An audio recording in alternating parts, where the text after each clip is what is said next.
അമ്മ ഒരു അവിയൽ വെക്കാൻ ഒരുങ്ങിയേക്കുവാണ്. അതിനെന്തൊക്കെയാണെന്ന് അമ്മ കാണിക്കാം. മുരിങ്ങക്ക, കുമ്പളങ്ങ, ഏത്തയ്ക്ക, പച്ചമുളക്, പടവലങ്ങ, ഉരുളൻകിഴങ്ങ്, ക്യാരറ്റ്, കുമ്പളങ്ങ, വഴുതനങ്ങ, ചേന, ചേമ്പ്, ഉള്ളി. ഇത്രയും സാധനമാണ്. ഇനി നമുക്ക് തീ കത്തിച്ച് ഇത് ഓരോന്നോരോന്ന് ഇടാം. ഉരുളിയിലാ അവിയൽ വെക്കുന്നേ. അതിനൊരു ഉരുളി തീ കത്തിച്ച് നമ്മളങ്ങോട്ട് ഗ്യാസയിലോട്ട് വെച്ചു. നമ്മളെല്ലാം ഇച്ചിരി ഇച്ചിരി നീളത്തിൽ അരിയണം അവിയലിനെ. എല്ലാ സാധനവും ചേനയും മുരിങ്ങക്ക, ഉരുളൻകിഴങ്ങ്, ഇതെല്ലാ സാധനങ്ങളും നീളത്തിൽ അരിയണം. എന്നാലേ അത് കൊള്ളത്തുള്ളൂ അവിയൽ വെച്ചാല്. നമുക്ക് ഇച്ചിരി എണ്ണ ഒഴിക്കാം.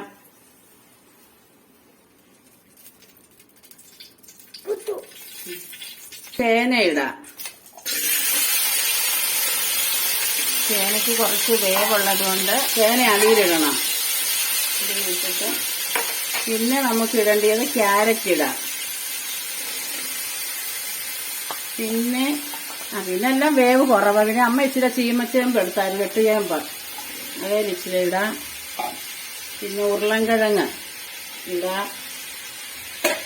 പിന്നെ കുമ്പളങ്ങ ഇടാം. പിന്നെ ഇത് മുരിങ്ങക്ക, പടവലങ്ങ, കുമ്പളങ്ങ, വഴുതനങ്ങ, പിന്നെ ഏത്തയ്ക്ക. നമുക്കൊന്ന് ഇളക്കണ്ട, ഇങ്ങനെ തന്നെ അങ്ങ് വെച്ചാൽ മതി. അല്ലെ പിന്നെ അതിന്റെ സാധനം വേഗത്തില്ല. ഉള്ളി, പച്ചമുളക് എരിവിനനുസരിച്ച് ഇട്ടിട്ടുണ്ട് നമുക്കിടാം. ഇനി നമുക്ക് വെള്ളമൊന്നും അതി ഒഴിക്കണ്ട. ഇതിന്റെ ഈ വെള്ളം ഇങ്ങനെ ഇറങ്ങും പച്ചക്കറിയുടെ ഒക്കെ. ശരി, കരിയാപ്പിലയും കൂടി ഇടാം. നീ ആവിയിൽ അടിച്ചു കഴിഞ്ഞു. ഈ സ്ഥലം മഞ്ഞപ്പൊടി ഇടണം.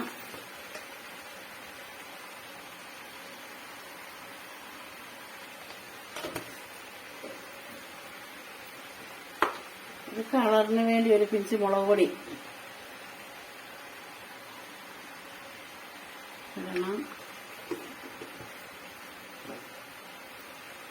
ഇതിനി നമുക്കൊന്ന് മൂടി വെക്കാം. ആവിയിൽ കഴിഞ്ഞിട്ട് ഉപ്പ് ഇപ്പം ചേർക്കുവാ. ഉപ്പ് ഇച്ചിരി കഴിയണം. ഇച്ചിരി കഴിഞ്ഞിട്ട് അതൊന്നും ഉപ്പ് കുറച്ച് കഴിഞ്ഞിട്ടേ അമ്മ ചേർക്കാനുള്ളൂ. അപ്പൊ ഇത് ആവിയിലിരുന്ന് നന്നായിട്ട് വേകട്ട്. വെള്ളം ഒന്നും ഒഴിച്ചിട്ടില്ല. പച്ചക്കറിയുടെ വെള്ളത്തിൽ ഇത് വെന്തുകൊള്ളും. നമ്മൾ അവിയലിനുള്ളത് ചതയ്ക്കാൻ പോവാൻ അരപ്പ് ഞാൻ തടിച്ചിട്ട് ഇത് ചുമന്നുള്ളി ഇടുക. എന്റെ വെളുത്തുള്ളി ഇട്ടിട്ടുണ്ട്. പിന്നെ തേങ്ങ,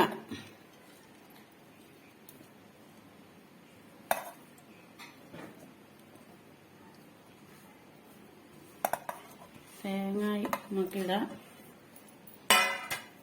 അതിനകത്തോട്ട് ഇച്ചിരി ജീരകം ഇടാം. നമുക്ക് ശകലം മഞ്ഞപ്പൊടി, അരപ്പിനൊരു കളർ കിട്ടാം. മഞ്ഞപ്പൊടി നമ്മൾ ഇട്ടോ അതിന്, നല്ലൊരു ശകലം കൂടെ. ഇനി നമുക്ക് ഇതൊന്ന് കറക്കിയെടുക്കാം. ചതഞ്ഞാൽ മതി, ഒത്തിരി അരയൊന്നും വേണ്ട. അന്ന് ഒരു ശകലം വേവായിട്ടുണ്ട്, എന്നാൽ വെന്തിട്ടില്ല. നമുക്കിനി ഇച്ചിരി ഉപ്പ് ഒഴിക്കാം.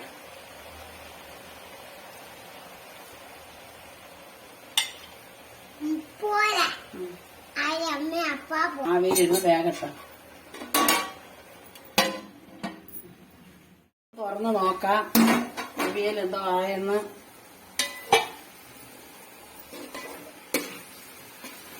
വെള്ളമൊക്കെ പറ്റി വരുന്നു.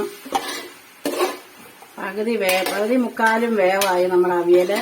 നമുക്കിനി ഒരു ഇച്ചിരി പുളി പിഴിഞ്ഞൊഴിക്കാം അതിനകത്തോട്ട്.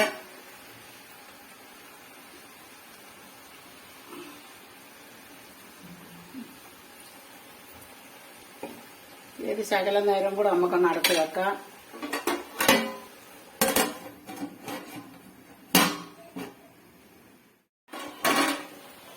കഷ്ണങ്ങളെല്ലാം വെന്തു. നമുക്കിനി അരപ്പ് ചേർക്കാം. അരപ്പ് ചതച്ചതേ ഉള്ളൂ. അധികം അരയൊന്നും വേണ്ട അവിയലിന്. ചതച്ച് വാരി എടുത്താൽ മതി.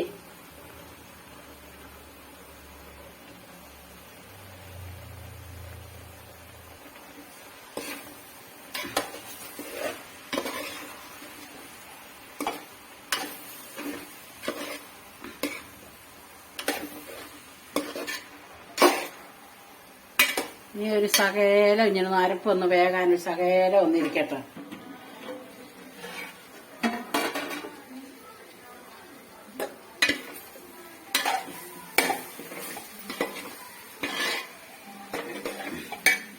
അവിയലെല്ലാം റെഡിയായി. നമുക്കിനി ഇച്ചിരി കരിയാപ്പില ഇടാം.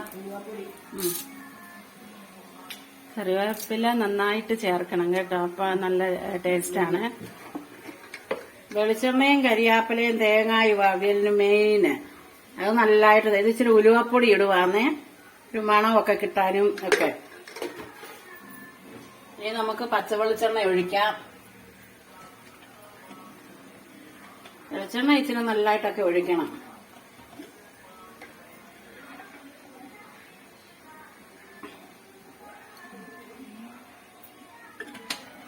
നമുക്കിതൊന്ന് ഇളക്കിയെടുക്കാം.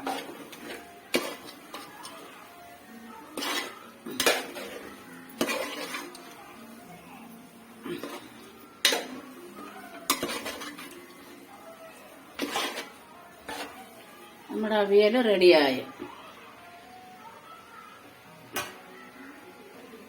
ഇതുപോലെ നിങ്ങൾ എല്ലാവരും വീട്ടില് അവിയല് ഉണ്ടാക്കി നോക്കണം. പച്ചക്കറിയൊക്കെ വീട്ടിൽ മേടിക്കുമ്പം എല്ലാവർക്കും ഉണ്ടാക്കാവല്ലോ. ഇപ്പം ഇനിയും ക്രിസ്മസിന് ആരെങ്കിലും വീട്ടിലോട്ടൊക്കെ വരുമല്ലോ. അപ്പോൾ ആ സമയത്തൊക്കെ അവിയലൊക്കെ ഉണ്ടാക്കി ചോറിന്റെ കൂടെ കഴിക്കാം, നല്ലതായിരിക്കും. അതുപോലെ തന്നെ നിങ്ങളുടെ അഭിപ്രായം ഞങ്ങളെ അറിയിക്കുകയും വേണം. ഞങ്ങളുടെ ചാനൽ ഇഷ്ടപ്പെട്ടാൽ ലൈക്ക് ചെയ്യാനും ഷെയർ ചെയ്യാനും സബ്സ്ക്രൈബ് ചെയ്യാനും മറക്കല്ലേ. ബായ്.